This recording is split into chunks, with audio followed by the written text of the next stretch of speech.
Ayusin natin itong kwarto. Bilisan mo. Uy! Bakit? Anong problema? Nakugat, Dula. May kasalanan ako sa iyo eh. Pero hindi ko sinasadya. Ano nga yun? Dumating si Ilaw. Ha? Tahanan.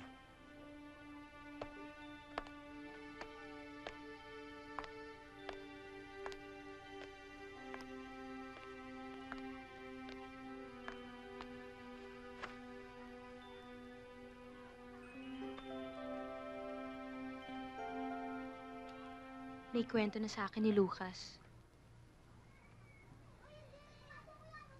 Nakasagupa mo pala si Speed.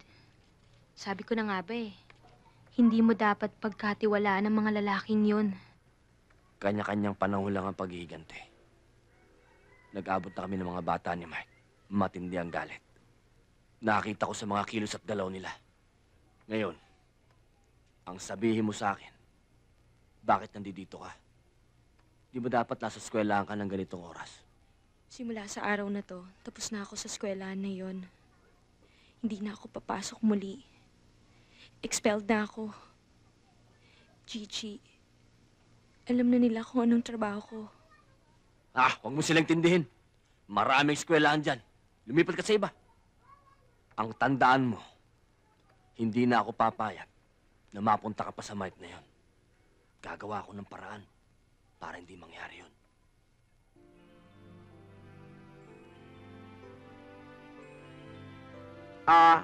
Excuse me. Lalabas muna ako at bibili ako ng merienda natin. At bahala ka na kung papayag ka sa mga gusto nitong si JJ. Gigi, JJ nga eh.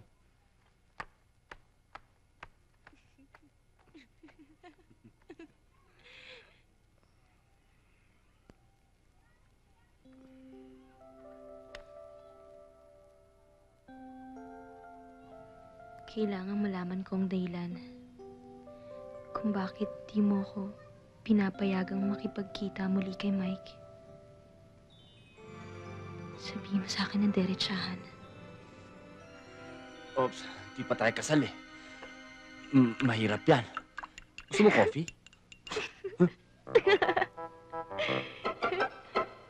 Ganyan ka ba talaga? You're brushing your teeth while drinking coffee? Sometimes only. Okay yan.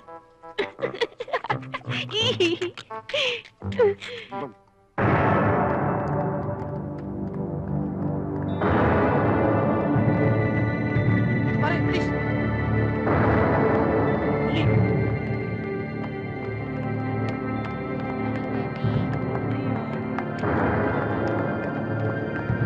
Tula! Si Mike! Tatago kita. Dito. Uy!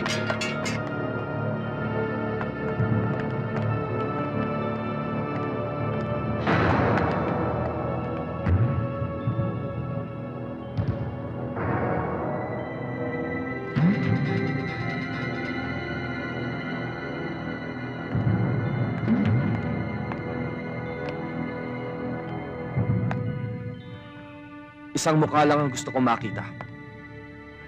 At pag hindi ko nakita ang mukha na yan, dito na kayo mamamatay. Dito na rin kayo lilibing. Mike, huwag ka naman dito manggulo. Irespeto mo naman ang mga pag-aari ko. Kung saan ako nakatungtong, yon ang pag-aari ko. At yung pag-aari ko, pinakikialaman ninyo. Pag-aari. Yung tinutungtungan mong lupa, yan lang ang pwede mong pag-aari.